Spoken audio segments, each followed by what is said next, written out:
Welcome back to another episode of Susan Lopresti Wellness, Mind, Body, and Soul.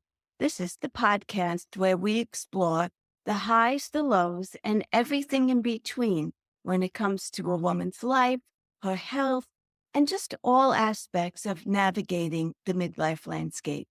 I'm your host, Susan Lopresti, and today I have a super special guest with me. Her name is Satori Shakoor. She is a storyteller.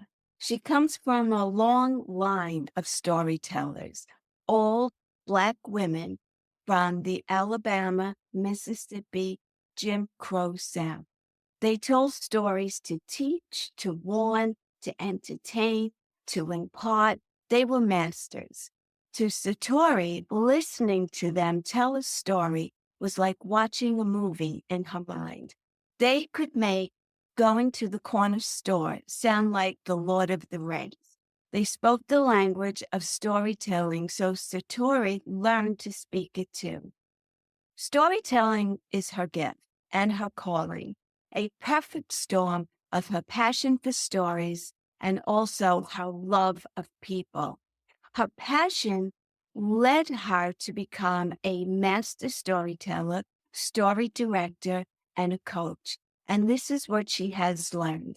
Everyone has at least one story to tell. Truth is, everyone doesn't know how to tell their story. They don't know how to express ideas or deliver their message in a compelling way. That's where she comes in. It was through her own struggle through menopause that Satori decided to tell her own story of menopause. And empowerment inspires a similar shift in perspective, urging us as women to rethink menopause and embrace it with humor and with honesty. With a community of 5,000 celebrating these conversations, Satori is sparking a change. Her performance, Confessions of a Menopausal Femme Fatale, dives deep into the nuances of aging with resilience and grace. Satori also coaches people from every walk of life: state representatives, senators, clergy, teens, kids, seniors, and possibly you. The coaching and training that she provides is designed to meet your specific needs. She will coach you to tell your story in a way that is compelling, powerful, and in your own unique voice. TED Talk, job interview, speech, pitch, and promote ideas, professional development, or just for fun. Satori will prepare you to take the stage and to speak confidently and powerfully to your intended audience. You will learn how to craft a story that keeps your listeners engaged all the way to the end of the journey, where you deliver the gift of your message. So without further ado, let's jump into this conversation that I had with Satori. Satori, thank you so much for being here with us today. Let's get right into it. What got you started on this journey of turning menopause, which is a very serious thing, into a comedy, which I think is great? What was your journey all about? 45, 47, I started to notice things about myself. New things were occurring with me and like little hot flashes, or I found myself saying exactly what was on my mind. I noticed that I was offending people. And then I got so used to offending people that I would wake up in the morning and say to myself, you're going to have to apologize to at least three people today. Yeah, I don't know who they are or what random thing, but I had been socialized, as most women, to be nice, you know, be a people pleaser, say what you think they want you to say. And I started coming into this stage of life where I guess I was emerging as a more authentic person.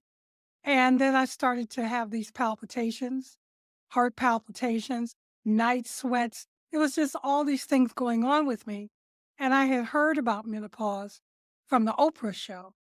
And I started asking women who were older than me, what's, tell me about your menopause. Oh, and they would either would tell me they didn't know, they couldn't remember, or that they were too young. And they were 70, okay? Or I refused to go through that. They didn't wanna age themselves. It seemed so secretive and taboo. Yeah. Oh, I knew then that I wanted to write about it. I wanted to somehow study myself like a lab rat and write about it and tell stories about it so that I could leave something for women coming into it behind me would know, but I hadn't gone through it yet. Hmm. And I made a conscious decision not to take any kind of pharmaceuticals to eliminate or suppress the symptoms because I really wanted to experience it. And then I'm an actor, a singer. So I was cast in Menopause the musical, and I met so many women going through menopause all over the country. And although Menopause Musical was a great show to be in, it was kind of fluffy. Hmm. Really didn't address the the deeper, more profound experience that I was having, which was kind of like a revolution of mind, body, and spirit. That it was an opportunity. I found menopause to be an opportunity for me to reflect on all my years before me, own them, and then be responsible for it. And then out of that, it was kind of like peeling onions back to get to my own power. And I found that saying what was on my mind, saying what I actually thought, being authentic and honest was really a plus. What I had to learn to do was be responsible for what I was saying because it would just fly out of my mouth. I would get pushed, in anger or frustration. And then I realized, oh, you don't have to wait till it builds up. Just say what it is. And it's not blaming the other person. It's just letting the other person know who you are, what you think, inviting that other person to share with you. So I learned that. I learned I was a cigarette smoker and I stopped smoking 25 years ago. I stopped being in relationships that didn't serve me. So there was this revolution that happened within my life. And so in 2018, 2019, I actually started to write. And it took a long time to write it. Went through a lot of dramaturgy, a lot of workshops.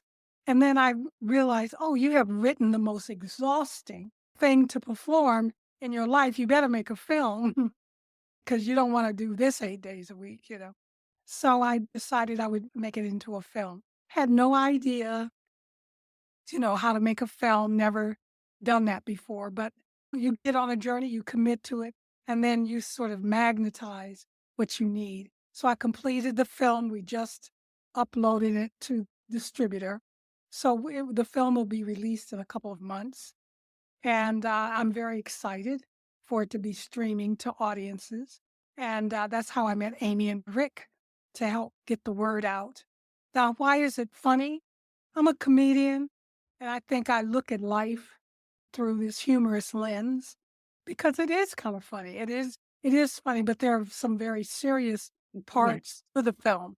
I mean, it really explores a lot of things because I understood that menopause was kind of taboo. There was a lot of stigma Yeah. and generally around women, period, starting with our periods. When I told my mother that it was blood, she immediately got angry. I'm like, "Why are you angry? Isn't this a good thing?" My best friend Mildred came on her period, and I wanted to do everything Mildred did. I'm excited. And my mother gave me a belt and a big fat Kotex pad, put me in the bathroom, and she was mad from that moment on. She was 48 and I was 12. I realized I was now a reflection of all her fears. Yeah. And so I could get pregnant. I could Right. There were so many things that she couldn't protect me from. She couldn't even articulate it because she didn't know she was menopause.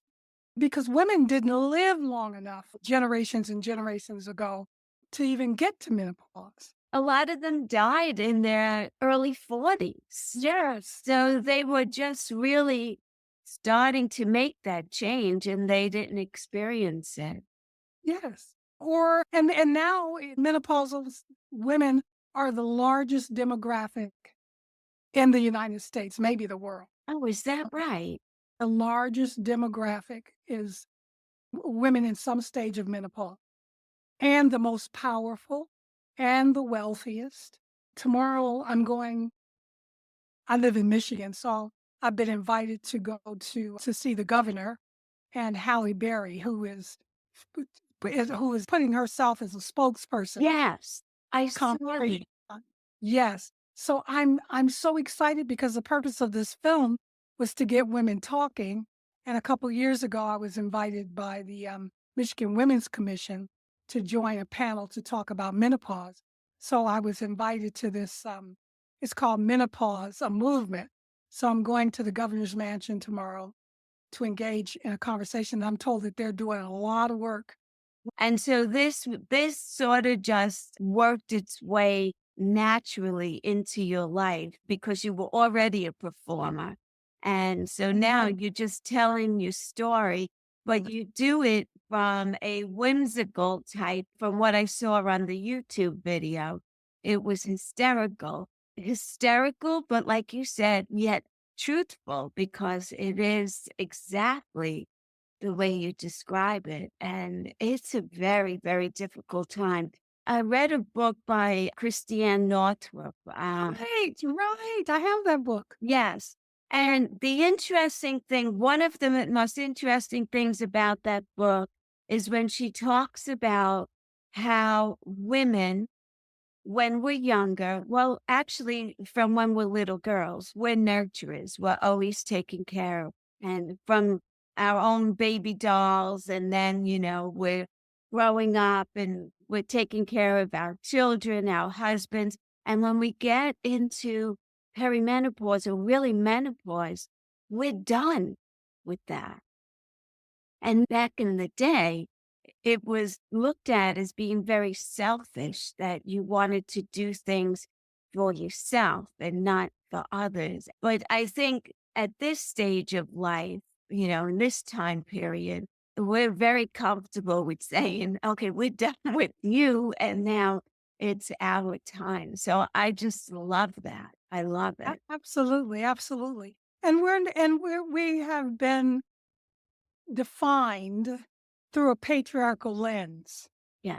So if you're not useful, if your breasts aren't perky, if you're not able to bear children, if you're not youthful, you can be youthful, but if you're not young thing, then you're not really useful to certain men. Right. So you're supposed to take care of the grandkids, sit in a rocking chair, put your glasses on your nose, and sort of retire and fade into black until you die.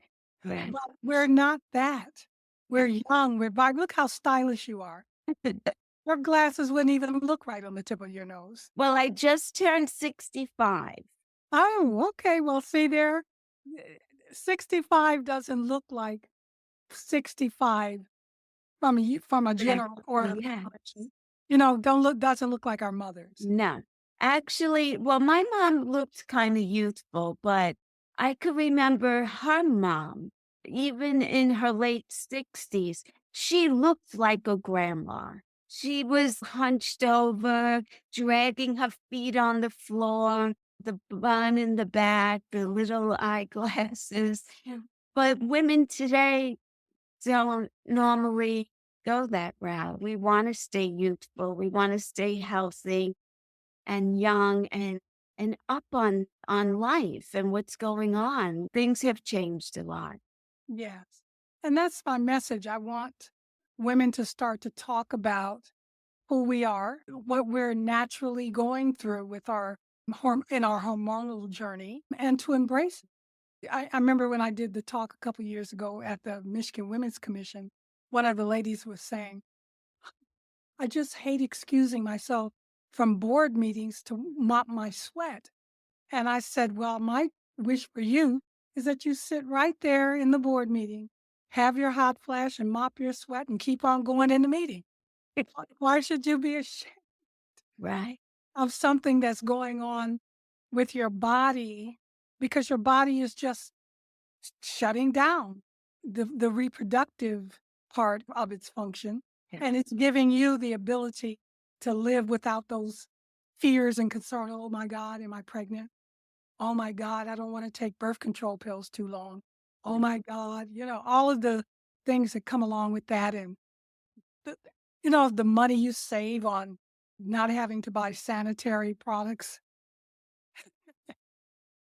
and just all of that stuff. So I found that the perimenopausal part was the hardest Yes. because I didn't know anything. And then it was just my body was big, I mean, this dripping blood. Yes.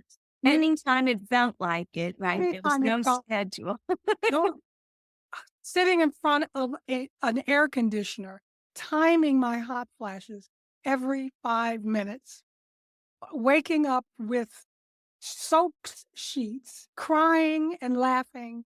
I mean, crying over reruns of Lucille Ball. Yeah. I mean, like, or just crying, period. I'm like, what? I'm not sad. What An emotional roller coaster. exactly? Yes, yes. And you mentioned heart palpitations. That was one of my first symptoms that I was getting. And I was like, what is this going on here? But during my perimenopause transition, I had so many issues myself. I had terrible gut issues. I gained like 35 pounds, not changing my diet or anything. Migraine headaches, which I never Oh, had before, debilitating migraine headaches.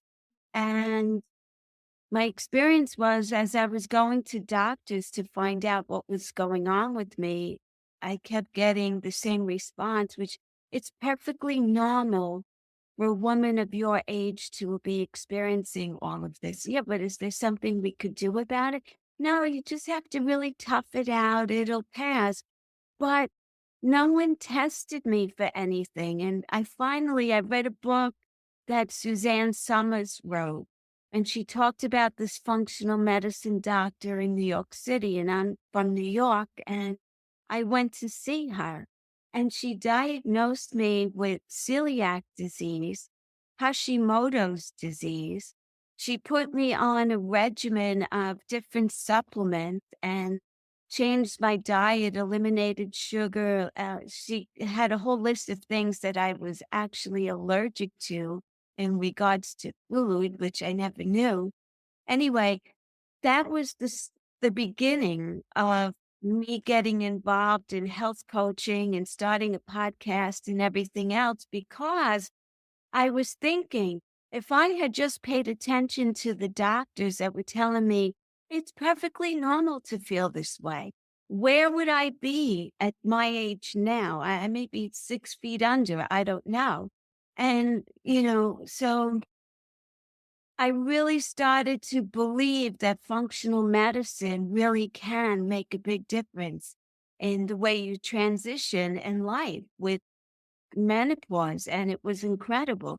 I went on bioidentical hormones for a little bit, which what's really that? helped me. What is that? Bioidentical hormones is they actually match exactly what you're lacking. Like they know what the level should be, and you have it done at a compounding pharmacy. And it's not covered by medical insurance. So everything is out of pocket and super expensive. But it really did help me with my hot flashes and night sweats, my anxiety. I never had anxiety before, and all of a sudden I was getting anxious all the time. So it helped to really regulate that. And once I started feeling better, because it was so expensive, I went off of it. But it's not synthetic hormones, it's natural hormones. So you don't run the risk of cancer. Like, back in the 70s and 80s, women were getting cancer from hormone therapy. Well, Yes. yeah. So I went that route and it was a lot easier to go through, but it was tough. Well, a lot of the doctors don't even know. No, Because we haven't been studied. no. Matter of fact, I think Oprah said she was misdiagnosed. And Halle Berry tells a story of how she was diagnosed with herpes. Yes. You heard that story. Yes, I And saw so, yeah, and so these misdiagnoses are causing issues because it's not what it is. And so, also, the other thing that you said when you were sharing with me, that you went on this journey of health. And that's another gift that menopause gives us. yeah. It's called the change of life or transformation. And all of a sudden, you find yourself being and doing something you never dreamed you would be or do. It's a second life. It gives and I'm sure you're passionate about what you do. I am. It gives you a direction and purpose, and it Yes, makes a difference with other people. yes. And that is helping other people, but not in that it's not selfish. No, Right? It's huge. It's a service you're providing to the world, yes. a larger world than just that one little grandchild or a couple little grandchildren. Yeah. And that's what we have to understand and take advantage of at this point in our lives is that we're very powerful as women and that we provided for, we functioned as, we were mothers, we were wives, we were employees, we were myriad of things, and we let those things use us, Mhm. and now we have the freedom to dream of ourselves as something more. A lot of women at the stage of when they go into menopause pick up a brush and start painting. Yes. Well, I didn't know you could paint. I this woman here in Detroit, her paintings are extraordinary. I think she's 62, and her paintings are selling for like $10,000. She never painted before, or if she did, it wasn't like what she's doing now, right? Actually putting them out there in front of the world and in galleries and things like that. There's a lot of things that happen for a woman. First of all, you don't care what other people think about you anymore. Yep. So she may have had this talent her whole life, but she was shy, small. But all of a sudden, you're like, you know what? No, it's Mhm. time for me to shine. The other thing is, a lot of women in perimenopause or menopause get divorced, which I did. Yes. I'm done with your crap. I'm not putting up with it anymore. And so people dread it, but actually, I think it's the best time of our lives because we're finally comfortable with who we are. And, and like you said, how you were saying things that in the past you would never say, you would always minimize your thoughts, your feelings. Oh, I don't want to hurt her feelings. You know, and all of a sudden we mature or we blossom or we come into our own way too late. I hate to say, but better late than never. Right? Yes. But then we can also now have conversations with younger women who it won't be too late for. Yes. And I don't think it's too late. I think it's right on time. I think we were living our lives. And you know how we always say, I wish I knew then what I knew now, what I know now. Well, now you know it. Now you can start living what you know. It really boils down to that. I have no regrets that I didn't know what I know now then. Right. You know, I agree. I lived those things and I got joy out of a lot of the things that I did. But now joy and freedom can exist together where you can get joy and you can get certain little glimpses of freedom. But this is freedom. Yeah. Yes. And your true authentic self at this Yes. stage of life. Yeah. There's no reason to hide behind a veil or minimize your talents or minimize what you have to say or do or want. Yeah. I think it's been the best time of my life, I have to say. Me too. Yeah. Yep. I'm in a third marriage. Wow, good for you. Yeah, and 3 times the charm. Yeah. That's great. How long are you married? It'll be 7 years. Well, it was 7 years. We had an anniversary February 20th. Oh, very nice. 7 years. 'Cause I got divorced during perimenopause too, Um, yeah. but I didn't know that that was what it was, that it was.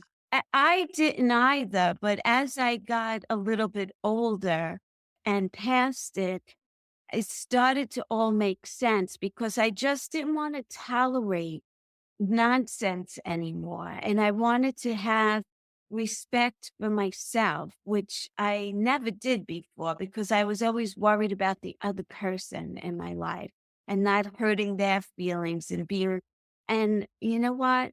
I was done with all of that. Yeah, So, yeah. so do you have any final thoughts that you would like to leave the audience with at this point? A woman who's going through it right now, what's your final thought? Yes. As you move through it, know that it is a rite of passage, and that when you get through to the other side, you will love yourself even more than you do have ever loved yourself. You will find new purposes for your life. You will be free, and you will still be young, and you can still choose amongst a lot of futures. And but more than anything, please, please watch my film when it drops. Confessions of a Menopausal Femme Fatale. You will laugh, you will cry, you will go on a roller coaster of emotion, and hopefully it'll feed you and you can relate to it and feel like you belong to a whole huge community of women that understand. Excellent. Thank you. Satori, thank you so much for being here. I appreciate you coming on. This was fabulous. A great talk. Thank you. Good luck with everything in the future. I'll be sure to be following your whole journey. And thank you for your service. You're welcome. All right. Have a good rest of your day. You too. Bye bye now. Bye bye.